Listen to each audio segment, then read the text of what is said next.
brand does matter. Sometimes I've heard. Casino Guitars coming at you hard and fast.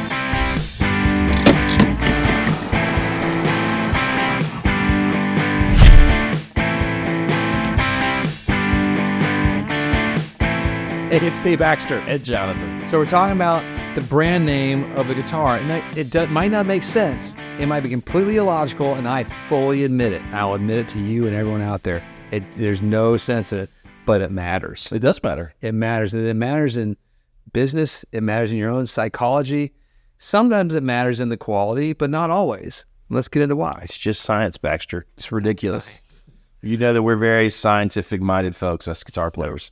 So what do we love? We love Fenders. We love Gibsons. We love Paul Ray Smiths. We like the big things. We like Martins. We like Taylors.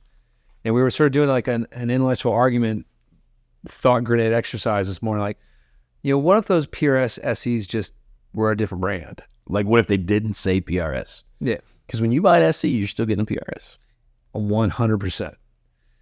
And it's not made of the PRS factories in Maryland and Stevensville, the great state of Stevensville, right, which has some of the best bars and some of the most beautiful women I've seen. So if you're in Maryland in that area, gorgeous ladies there working on guitars. I don't understand. Anyway, got a story. Backtrack. But it does something like I have a PRS. Like there's one of my favorite PRSs is a semi-hollow Santana yellow PRS that we have in the shop. I love that. And we have a P90 one that's pre-owned. Right. That thing is rad. It is rad. It's an SE, correct? Yes. Yeah, and they're both SE, and I love them. I mean, there's something about, right, like if you're a kid, well, not even a kid, you're starting out or whatever, for whatever reason, you're buying an SE, one of their great guitars. You're like in the tribe. That's a lot of it. You know what I mean? Like I play PR. Because I can remember like that was part of one Fender tribe. Like when I just loved side note, we have a green Eric Clapton. Just came in the shop. It's not for sale. It's not for sale. Derek got it. He's very excited about it. It smells like 1992. But it just brought all those memories of like learning to play and like being obsessed with Eric Clapton and the lace sensors and his little suits he would wear. Yes. That was part like, me and Eric, we play Fenders. I mean, that's ridiculous.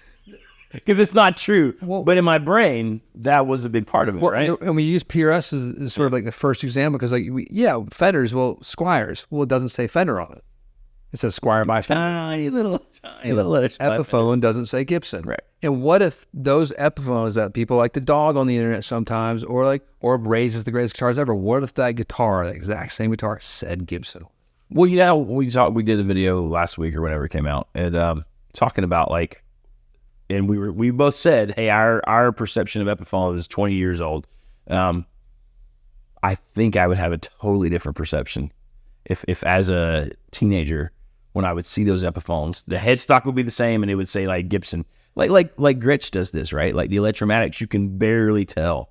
They're different Streamliners, or the Streamliners, and they're amazing. You 100% cannot tell. Gretsch has sort of done that down the whole product line, from custom shop to $15,000 Stevens Stearns, all the way down to $450 Streamliners. That they don't cost that much anymore. They're like $600. So what if what is an Epiphone Les Paul was a Gibson Les Paul, like some SE or whatever it would be called, and I don't know. I think I would have felt totally different about it. Yeah, well, and we've sort of argued that we thought Gibson would have done this at some point, like had this sort of like made in Mexico Gibson or something. It's sort of like Fender does made in Mexico. Fender, they don't say Fender made in Mexico, but we know.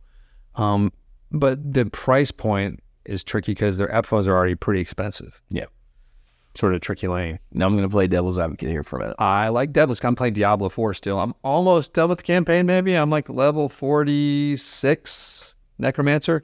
Her name's Bella. I have another Necromancer named Edward. If you get the reference, thumbs up. So strange. Are they sparkly skin in the... Thank you. You get it. You got it. That's all I say. You can't say what it is. It's like diamonds.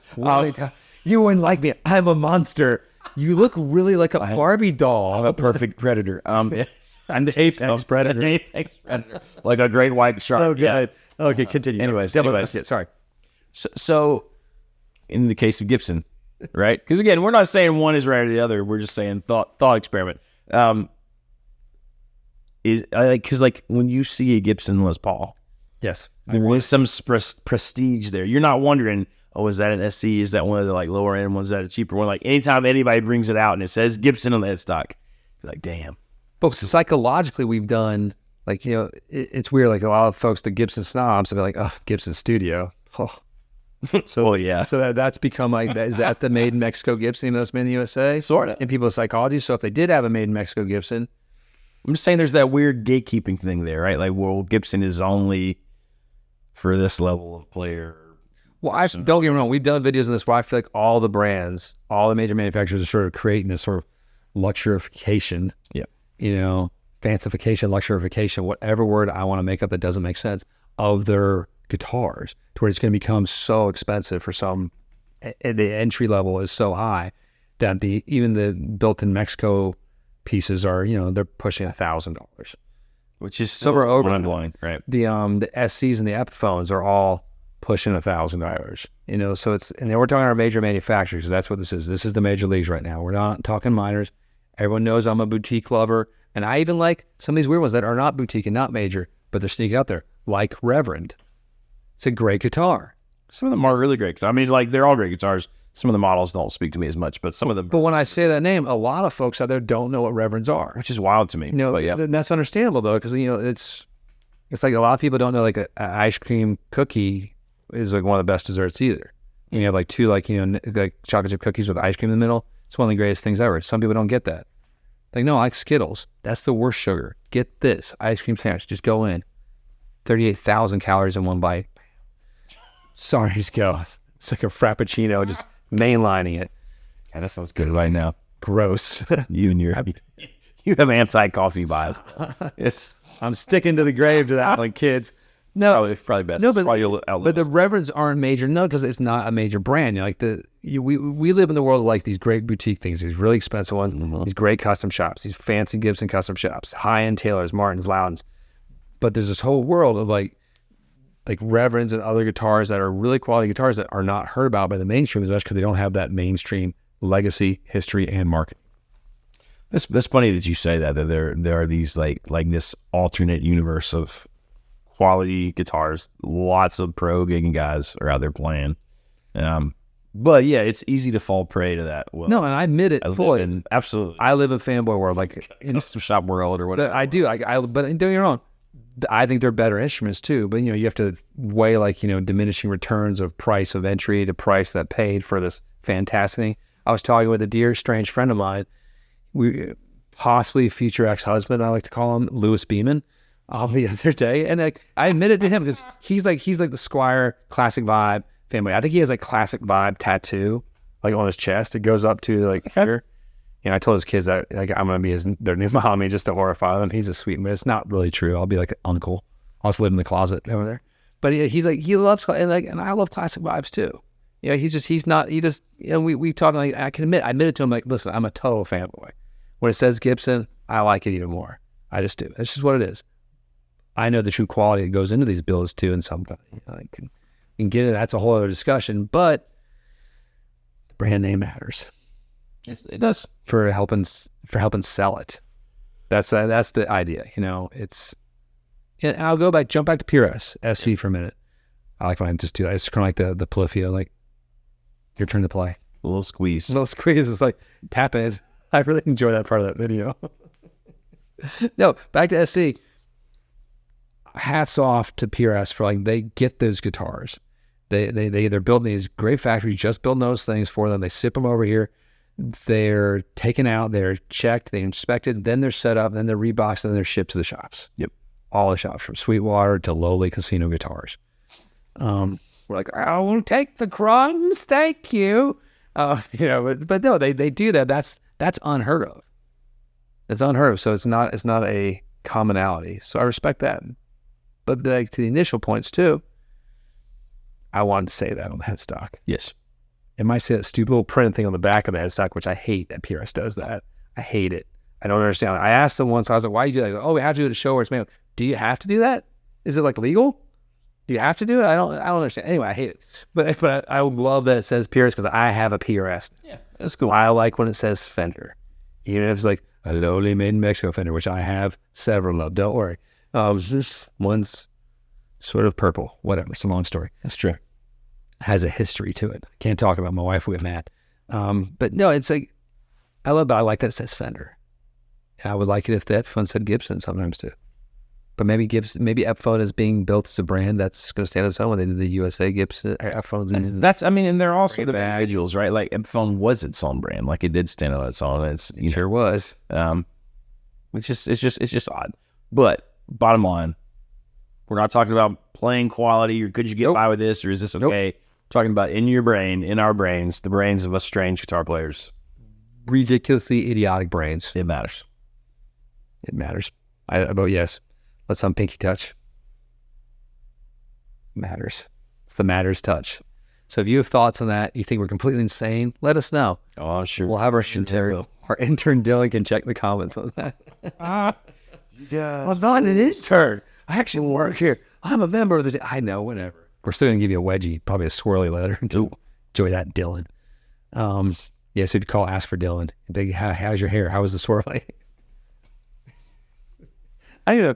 Can you imagine doing a swirly in this toilet in this day and age? Isn't that pretty in pink or 16 candles? Is that what happens? I don't remember. Movies I need to see again. I watched a little bit of Pride and Prejudice last night. It brought me joy. Just a little bit. So, do you start from the beginning every time? No. I usually watch it all in one walkthrough. Right. But right now I'm watching it in like little 30-minute increments. All right. I just don't have much time to watch TV, and I wanted to watch a little bit. But I did watch the other night with my children. I watched a pretty serious war film. I watched Dunkirk. Oh, with my kids. With my kids. It's because I sort of looked at the things. I was like, they're all really interested in war. Like who isn't? It's a young boy, 10, 7 to 5. And it was fun to watch with the kids. They really, like, William got it. Like Gus's got it for the most part too. Violent cool. Was 5, so he's like shooting, but it's not a very violent one. So if you're all like, I'm a little bit different. I'm very, I don't believe in such shit, but I don't show my kids like disgusting, horrible things. Obviously, but Dunkirk, I feel like was such an artfully done thing. I like for my son to understand great direction and great filmmaking, and the fact that we watched, that's Christopher Nolan obviously as well too. So you got the Batman, you got Oppenheimer. Definitely not shocked. If Oppenheimer didn't have the weird sort of relationship stuff in it, 100%. Show it to my kids. But oh boy, not a kid-friendly film right now. That's not something I want my kids to have an idea of. This is normal. Totally fine, kids. Here's the path to success. This is not normal. I don't want them to see that one iota. I did finally watch Guardians of the Galaxy 3 over the weekend. Pretty cool, isn't it? I enjoyed it. I thought it was great a lot. too. I felt so sad afterwards. It is. My God, it's so sad. It's a sad movie. It's definitely a different chapter in the Guardians. Because you think like 2 is sort of a little sad, but sad in a comical way almost. But this was like, you're like, wow. Especially at the end. I'm not going to give spoilers because it's too new. But man, there's the dad in me. It's like, No, it's No, I watched Dunkirk as like a father, just thinking of all these poor boys trying to get off the beach. And you watch it as you age, like, I remember watching war films as youngers, like, yeah, I'm going to fight the Nazis. And you're the one there, right? Then now I'm the old man on the boat trying to get these boys off so they go home and go live to fight another day, apparently. But, you watch it differently. And now if I go watch Braveheart now, I'll probably be like, one of the fathers. Right. Like, just feel like that eats it. That's a good point. Never thought about that. You know what I mean? Gosh, I should rewatch some of these films now. Yeah, it's fun. Braveheart, I don't recommend with the kids quite yet, unless they're at least 11 or 10, because it's a little bit violent. Yeah, it's good fun. I'd see even too early. I'm just saying, like, for sure. I mean, Derek showed his kids like Saw. They were 3. Son, this is what you should do when you're in the lock. If you're ever in this situation, here's what not to do. Oh my God. That's beautiful. Okay, that's all we got, though. Thanks again for joining us. Brands matter, I guess. Except for, unless you're doing Massimo. Target's main brand for clothing. It used to be, at least. Cheers. Some great pieces. Peace be with you. Click like and subscribe. Bell. God. I'm out.